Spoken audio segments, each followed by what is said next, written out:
Well, we want to welcome all our listeners to Mom Truths on the Unsaid Podcast. I'm your host and maternal mental health specialist, Katie Whiting.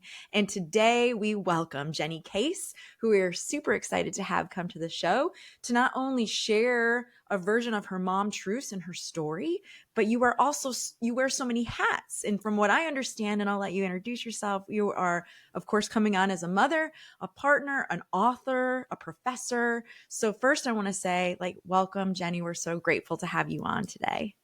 Thank you so much for having me. I'm really excited to be here. Yes, awesome. We're excited to have you. So tell our listeners, though, they're very used to mom truths and moms coming on and sharing, whatever part of their journey they feel that is gone maybe unsaid and they need to say it. And so tell us about you so our listeners have an idea of the human you are, and we'll guide into your mom truths and your book. Sure. Well, I am a mother of two, so I have two kids, and then I'm also a college professor. I'm lucky enough to be able to teach creative writing to college students here in Arkansas, where I live, though I'm currently from Minnesota. And I also love gardening, hiking, yoga, all of that good stuff, and have a partner. We live in Arkansas with a dog and 3 backyard chickens. So chicken lady. A busy, lovely life. Good. So originally from, you said Minnesota or Wisconsin? Minnesota. Oh, yes. Yep. I don't hear too much Minnesota in you. No, it has been tempered over the years. Yes. All right. Well, thank you for being on today. So, you and I discussed before coming on how we would do this, right? Because it's not necessarily you're coming on to share one story, right? But yet the journey through your words. And and you put that in the email to me, like you're a writer, right? You're creative writing. So your modality of communicating this is the written word, right? Yes. So for the sake of our listeners, and we can talk about your book if you want to, why did you write? Tell us about the book and why you wrote it, how it all came to be. And let's dive in that way. Yeah. Well, my background actually is in environmental writing. So that's what I went to school in and really came to love. And then when I had my first child, my daughter, it was probably the first time in my life where I really began to see myself as an embodied person, which is odd to say in retrospect, but I think like a lot of us, we live in our head for quite a while growing up. And for the first time, I really got a sense of myself as a mammal and a physical being. And that was an interesting experience. I was also in grad school at the time. So I was trying to juggle graduate school with motherhood and realizing that kind of the cultural message I grew up around that women could have it all, as they say, was actually a lot more difficult than I had anticipated. And that, being pregnant and having a young child made grad school difficult at points. And that at some point, the biology and kind of the exhaustion of early motherhood did make some professional ambitions more difficult to achieve. So I started some of these essays after my daughter was born, when I was, just exploring those tensions between what I wanted as a professional and what my daughter needed and what it was like to be a mother, and ways that our culture makes juggling it all a challenge. And then I wrote most of the essays after I had my second child, and my second child was actually an unintentional pregnancy. So I had decided I wanted to be done with one child, but then ended up unintentionally, unexpectedly pregnant with the second.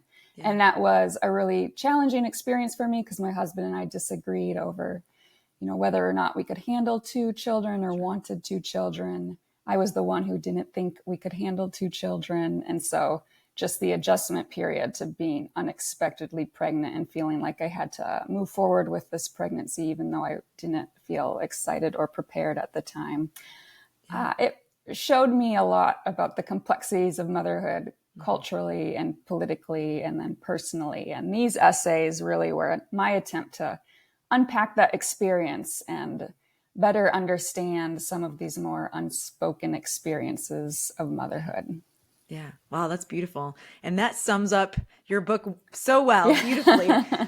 It's so unique too. And to the writing aspect, I'm very ignorant personally, but it's so unique to read your story through an essay versions, right? Because obviously I see the creativity all through it. But your story's being told. I want to get into your story, but I want to say, because Mom Truths, we created this because storytelling is so healing for the teller and then for the listener or the reader, right? To take that in. So for you, I'm guessing then, to reiterate, you were writing these essays. I mean, you wrote after your first child, so you were writing throughout this journey. Okay.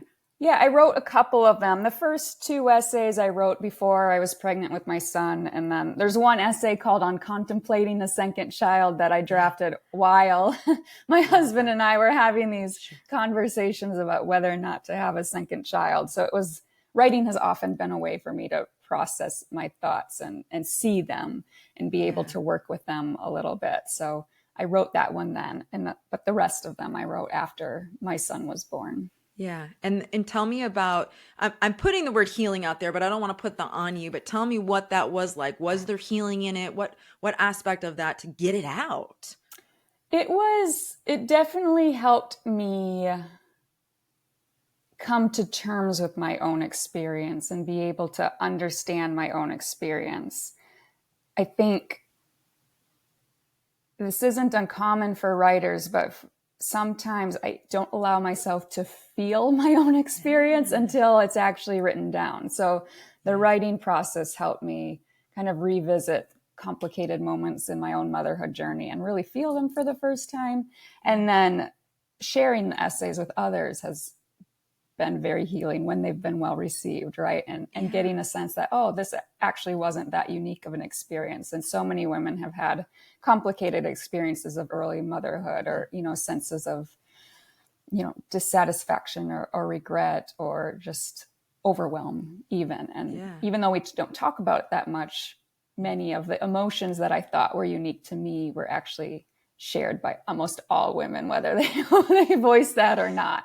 That was a very healing experience to, be able to offer these essays to others and see them reflected in the essays. And then I get a sense of shared humanity as well.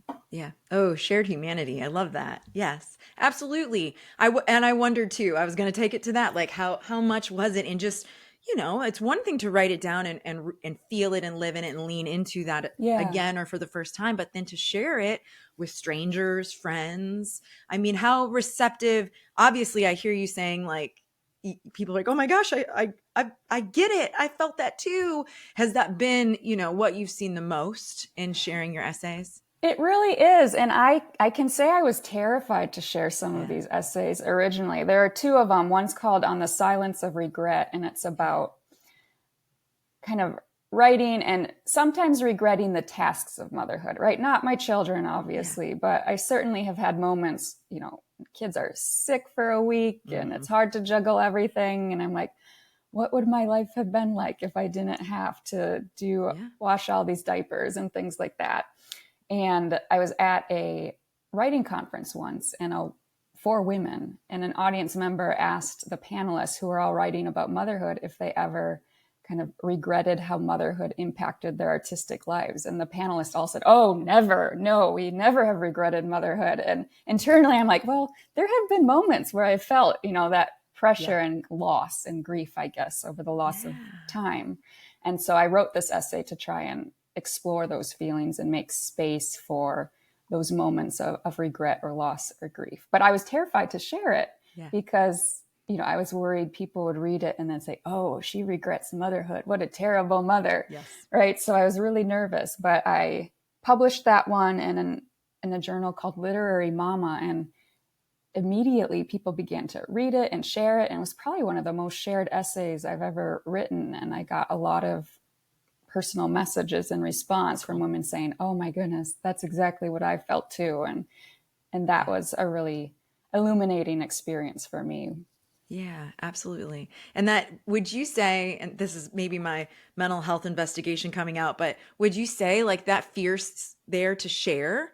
What was the fear of? I mean, you did say it right, but what's happening in your system that it's so fearful to share that I didn't love or I didn't care for every part of this journey? Yeah, well, definitely fear of judgment, right? Or kind of cultural shame, like of being the recipient of cultural shame and judgment, and, having people read it and then say, oh, you are a terrible mother, or, oh, Yeah. glad I'm not your kid or something like that. Yeah, absolutely. Does that mean, and you're welcome to not answer questions you don't feel comfortable answering, but does that mean then, if we back up a little, that fear of judgment, the fear of shame that, you are a bad mother, was there questioning of that, even writing that down, getting that thought out? Are you Oh, questioning yourself? absolutely. Yeah. I mean, I definitely struggled mentally during my son's pregnancy and afterwards. And Yeah. I think, like a lot of women who struggle with mental health around pregnancy, one of kind of those thoughts I kept having was that I was a terrible mother, right? Yeah. And really believing it in those moments. And that, reemerged sometimes during the writing process, saying, what does it mean to admit that this is what I felt at certain points, or this was my experience? Yeah, absolutely. And can you answer that now? Like, what did it mean to admit that you had that experience? I think it means to admit you're human. Yeah. But it took some time to get to that point where I could say that. Absolutely. Absolutely. It's beautiful. And we're thankful, right? For that work that you not only did for yourself, but then for others. Like that's a beautiful thing. Yeah. So I have one question too, before I want you to like maybe hone in on one of, the essays that you prefer to share the most, or that you find connection with. I shouldn't say connection with the most, you find connection with all of them, but we'll hone in on one. But you said at the very beginning when you came on that, and I cannot remember if you said during pregnancy or in postpartum, like you really like connected with your mammal self, your biological human. Can you lean into that a little more and explain to our listeners what you meant by that? Yeah. Well, I think beforehand, I viewed myself as this thinking self, right? So the person who makes sense of experience through the mind. But what I realized when pregnant or having my daughter is that we are so much more than just our minds, right? We're really our bodies, perhaps first and foremost, and that physical embodied experience of the world is what guides us or drives us. And so coming to respect my physical self and my physical limitations as well as abilities, and really try to understand what it means to be female or someone who's capable of bearing children, and to have that experience, especially in a culture that has often shamed the female body, right? Or has really complicated reactions about reproduction and motherhood and what it means to be a pregnant person or a lactating woman, or to have those sorts of experiences. So the experience put me in my body and made me start to unpack that and experience and want to get a broader, more complicated and nuanced and whole understanding of myself as a person. Yeah, that is so cool. So, it wasn't an aha moment. I mean, it sounds so simplified, but was there just like a holy moly moment, that it started to you started to feel it all, or for it all to come together? Does that question make sense? It does. And one of the essays in the book is actually called We Are Animals. And that's also the title of the book. And in that essay, it was one of the first essays I wrote. The essay moves back and forth between my birth experience with my daughter and then these scenes where I'm pregnant and my husband and I are at a state fair in a cow birthing tent, right? So at state fairs, they sometimes bring pregnant cows in and people get to watch them give birth, which is really strange to think about. But we were there, right? And I was pregnant and watching this cow and seeing the audience kind of watch this cow with fascination and horror almost, and then realizing that I was that cow, right? I'm really not that different than any other birthing mammal. And yet, what does it mean to be someone like that who in our culture is almost in a situation where you've got all these eyes around you watching you, right? And people with these odd fascinations with birth and kind of horror and fear of birth, and just not a really healthy relationship with the experience of childbirth. So the essay ends with the realization just after I've had my daughter, where I realize, oh, we are animals, right? So we are mammals. And then as the book progresses and as my experience with motherhood progressed, it was very much about me coming to terms with kind of myself as a mammal and what it means to be someone who's, crafted and developed as a result of evolutionary biology, and what are the needs of mothers, and how did we evolve to experience reproduction in the ways that we have.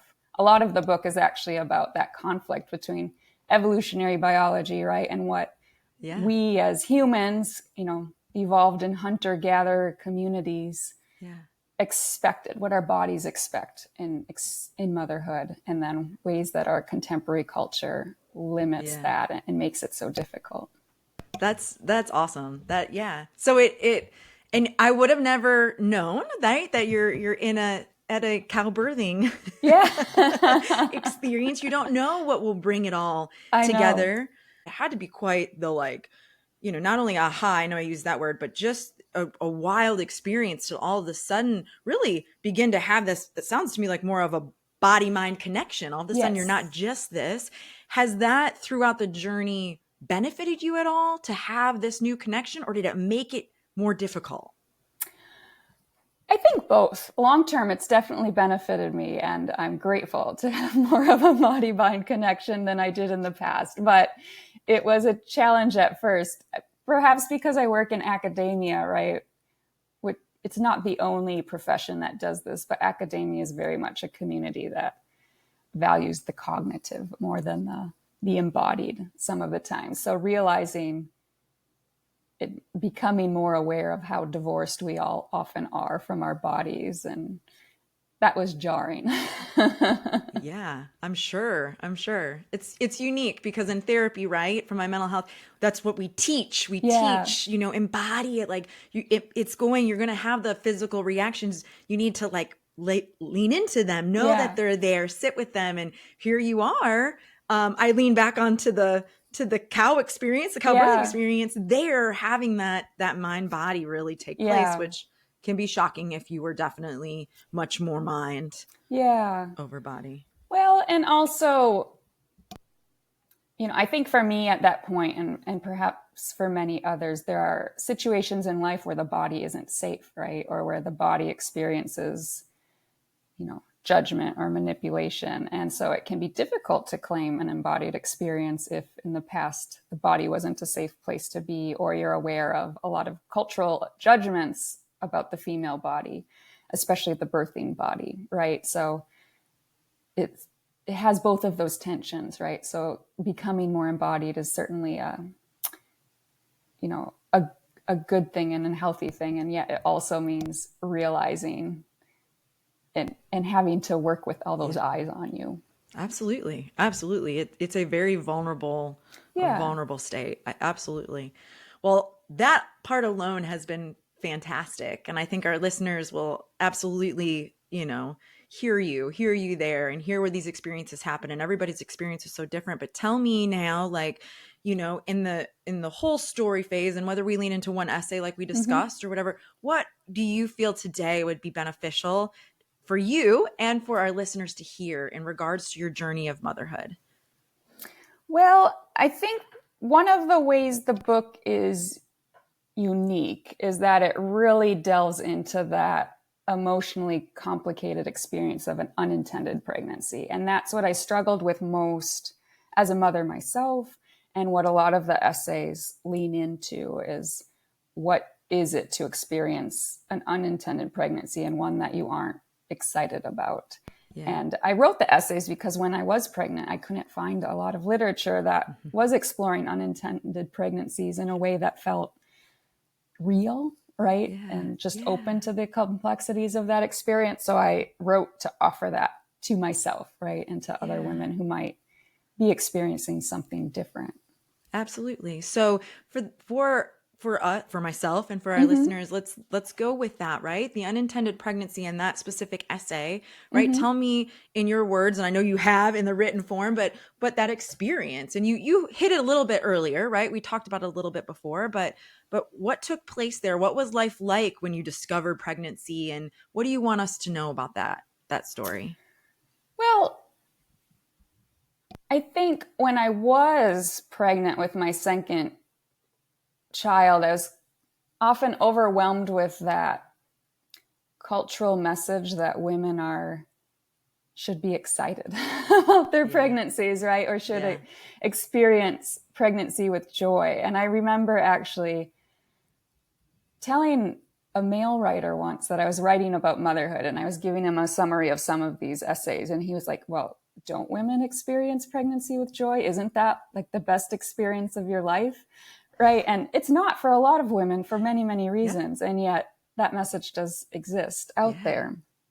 And so the essays explore, how to navigate, or how I navigated and experienced pregnancy when I really was pretty ambivalent throughout most of my son's pregnancy, and never really came to a place where I was excited. But I was also really worried about that, right? What does it mean to be a mother who's about to have this child, and yet I'm not excited to have this child, or to have all of the tasks associated with that child, and yet I also want, the infant to be cared for, and yet I'm also doubting my ability to be the person to care for that infant, and just kind of that, dark hole that can put you into, and what it takes to move through those thoughts and those experiences, knowing you're going to have this child nonetheless.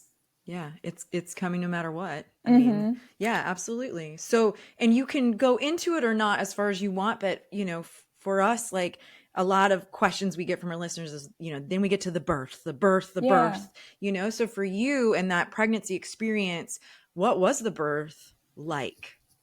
Well, it's really odd, actually. My experience of pregnancy with my son was not at all empowering. I very much felt like I was forced to proceed with this pregnancy, even though I didn't want to. And so I had a lot of complicated reactions to that. But his birth experience was actually probably one of the most empowering experiences of my life. So it's a really odd contrast in that regard. I had wanted an unmedicated birth. So just personally, that's what I had wanted, because I had wanted that embodied experience, to be able to trust that my body was capable of giving birth without aid or assistance, or just that, I had that physical capability. And we had moved to Arkansas just a year before my son was born. So I woke up in the middle of the night and I was having Braxton Hicks contractions, but they weren't consistent, right? So there was 2 minutes apart. Well, then 15 minutes apart, and it was just moving all over the place. And I had probably been waking up with Braxton Hicks contractions for a week at that point. And I never wanted to be the woman who shows up at the hospital and they say, you're not in labor, go home. Right? Yeah, absolutely. So I remember, I took a bath, hoping that would stop the Braxton Hicks contractions. And I walked around the house, hoping that would, they just abate and I'd be able to go back to sleep, but it wasn't happening. And then eventually they started to find the rhythm. And so I woke up my husband, but the friend of ours who we had arranged to watch our daughter while we would go to the hospital lived 30 minutes away. So we called her and she was on her way. But then suddenly they found their rhythm really quickly and things proceeded quite rapidly. And in the end, my friend wasn't able to get here in time. And I didn't want to bring my daughter to the hospital or be in labor in the car. So my son was actually born in our bedroom. Wow. It was an unintentional home birth, but he was fine. I was fine. And just that experience of, seeing that my body actually was very capable in that moment and knew what to do, even if I maybe didn't. Or that I did, right? If I listened to my body, I did absolutely know what to do, was really empowering. Yeah, that's amazing. So then, we move into the postpartum period, right? The first year after birth, and obviously the first weeks of just getting our new rhythm as a changed family, a grown family. What's happening in your brain if you remember going from that pregnancy to that empowering birth?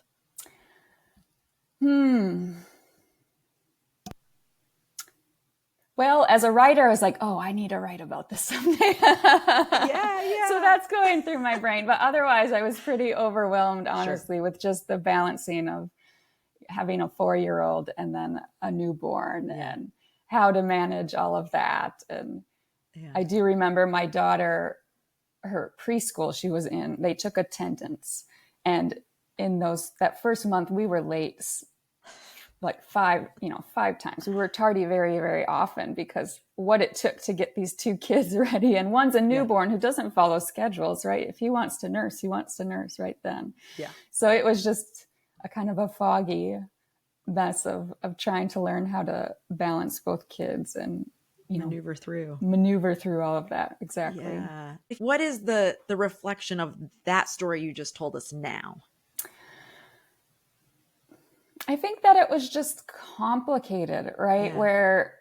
But I understand now why I had the emotional reactions I did, even though I didn't understand in the moment why I was experiencing motherhood in that way. So I was pretty depressed throughout my son's entire pregnancy. His birth was empowering, but I definitely struggled with depression in probably the first year of his life. It wasn't as extreme as it was while I was pregnant. It was much more, it came in waves. So it wasn't even every day, but there were certainly some low moments there until I stopped breastfeeding. Interestingly, once I stopped breastfeeding, then things lightened again. But what I've come to understand after writing the essays and gaining more perspective and distance is that sense of overwhelm and that depression was really a natural experience for a mother under stress, right? So a mother who felt isolated, unsupported, alone, was worried about a lack of cultural or personal or familial support. Yeah. Of course I was going to feel depressed, right? Or of course the situation was going to feel unworkable and untenable. And other animals would feel the same. Other mammals have felt the same, right? Humans and otherwise. So I've come to see what happens to people when they're placed under stress like that. Yeah, absolutely. And that's beautifully said. So putting these essays together, and we are animals, and putting it out there for anyone, right? To read and take in. What was your goal doing that? What was your hope? My hope was to, offer a voice for women who felt isolated and lonely in their experiences of early motherhood and worried, like I had, that they would be judged, for having complicated experiences of early motherhood. So I wanted to offer a book that would broaden the stories out there about motherhood so that women who felt alone and isolated and potentially judged could see themselves, right? And could let go of that self-judgment and burden a little bit and realize that they weren't alone and their experiences were actually pretty common. But I also wanted the book to, help us as a culture broaden depictions of motherhood and recognize, I feel like so often maternal mental health, and you can speak more than me, but as a mother, I feel like, and I certainly felt this way in the moment, that often maternal mental health is looked at as the problem of the mother, right? It's the mother's issue. It's something happening in her brain during this time when, I don't know everything about hormones and all of that, but I think when women are in communities where they feel well supported and they get support from others during the maternal period, they don't suffer from depression as often, right? Or their experience is going to be very different. So I think that experiences of maternal mental health are often a reflection of the culture or society at large more than it's a reflection of the individual. But we tend to judge ourselves as women thinking it's our fault, right? Or it's something wrong with us as mothers. And I wanted to help shift that narrative a little bit. Yeah, that's a beautiful. And I absolutely agree with you. Absolutely. And I, one of my favorite essays I read of yours, and I'm going to forget the title, but it's accounting. It's about the birth. Yeah. Yes. Say that title. A cost accounting of birth. Maybe? Yes. A cost of, yes. That absolutely. And I do this for a living and I understand it, I believe, to my level of understanding. And that essay absolutely brings it into perspective of just, and that piece, right? What you said now, and that like the community, right? That they would, we would sit, and many cultures still do, but historically women would just, the mothers, the midwives, they would just pile around this mother giving birth before, during, and after. Yeah. And some of them, I wouldn't say worship's a strong word, worship the mother, but they would just in a community spiritual presence, just be there, right? Yeah. Caring for the mother and the child. And it was like a magical, if I may, experience. Yeah. And you're right, especially in our culture, it is not that. I mean, traditionally, and a lot of cultures still do this, it's a mother and a child, and then 10 to 15 community members coming together to help support her, right? So it's really this community cultural effort to support the childbirth experience and then the infant and the mother. But in our culture, my experience instead was, it was me at home with 2 kids, one of whom was an infant while my husband was at work, and no one was coming over, right? It was just me expected to care for both of them. And it's so isolating. And I think that's not an uncommon experience in our culture for many women. And, mentally, right, that's not the situation we're supposed to be in. So it's natural to feel alone, overwhelmed, depressed, anxious. And yet, really, it's because we're raising children in an environment very different from the environment our brain evolved to raise children in. Absolutely. Absolutely. And the evolution over a significant amount of time versus this quick, I mean, it doesn't feel quick when we're like 100 years, this quick change of do it all, do it perfectly, and do it quietly. Yeah. I'm with you. Oh, the goosebumps I get when you preach it. No, and I appreciate that. I appreciate you sharing your stories and your vulnerability and your experience with moms, but also, for a micro level to hit a mama, maybe, right? Yeah. But on a macro level, like, the system is part of the problem. The mental health is not just my brain. It's all of it connected to my brain. Oh, have you put out bumper stickers? I feel like some of these little slogans I'd have the back of my car covered. That's awesome. That's a good idea. Well, that is wonderful. And I absolutely appreciate it. In regards to your book, I believe we can find your book on Amazon, Barnes and Noble, your website, right? And JenniferLCase.com. Yes. Okay. Which will all be in our description. Anything else before we're through today? Again, we're so grateful for you to share not only on here with us, but just all of your thoughts and feelings and embodiment through the written word that you share with mothers. Anything else you want us to know about your book, your story, that you think moms should just know? I hope moms just know that their experiences are normal, right? And that's what was the most helpful for me, is even in these times where I was really struggling and feared that my experience was abnormal, right? Or that I was, a terrible mother, or was experiencing something that was wrong or off. It wasn't ideal, certainly, but it was normal, right? And it was the body reacting to an experience of stress and isolation. And that's my hope, is that the book reaches women who might be worried that their experiences is abnormal, and helps them see that it's not at all. And yet we also need to do better as a culture to prevent these and to give women and birthing families more support. Yeah, absolutely. Look at that. That was beautifully said. Well done. I know, this is my headshot. And at the end of Mom Truths, and everybody takes this question differently, so take it how you will.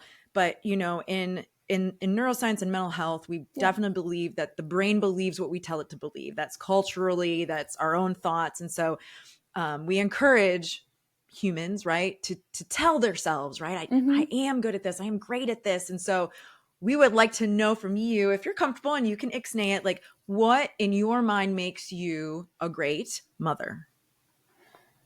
I think because I'm willing to be real and honest.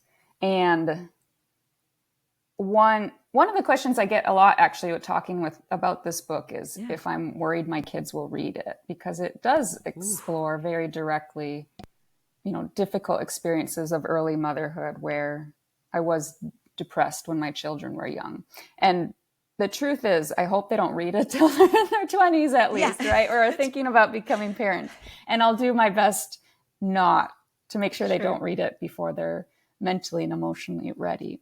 And yet, I feel like it's more important for me to be able to tell the truth to my son, right? And to be able to help us both work through that and help him recognize what his early childhood experience was like than it is for me to hide it, right? Yeah. Or pretend everything was perfect. And so I hope that I can be genuine and honest and authentic with my kids. And in the long run, being authentic and real and truthful with them in an age appropriate way is a whole lot more important than being cheerful all the time, right? Or pretending everything is always going to be perfect. Yeah. Oh, beautiful. Well, that was fantastically answered. And it reiterates, we offer this platform for any mama. They can have no screen, they can hide their name, whatever. We want people to share their journeys wherever they're comfortable with. But so many times we'll get through the interview and they will say, I can't share this. I don't want my kiddos to hear this now that I said it out loud. And I respect it and I get it. Right. But I think that's a cultural challenge right there. Yeah. And yet, in the long run, being able to say early motherhood was really difficult for me because of these things. And I hope it's better for you, right? I hope we can do better for you if and when you get to that stage and choose to have children. That my goal is that's the conversation I can eventually have with my kids. Yeah, absolutely. Jenny, this is fabulous. Thank you for the work that you're doing and the human you are, getting the stories out. I so appreciate your time today and coming on to Mom Truths to share yours. My pleasure. And thank you for the work you're doing through this podcast. Absolutely. Even if it's one mama, right? We heard one mama. We just want to thank all of our guests for joining us on Mom Truths today. Just remember, we're here to speak the unsaid, and Jenny has shown us the magic in that. So remember, your story matters, and we are here to hear it, but take care of yourself and others until then. Thanks for joining us.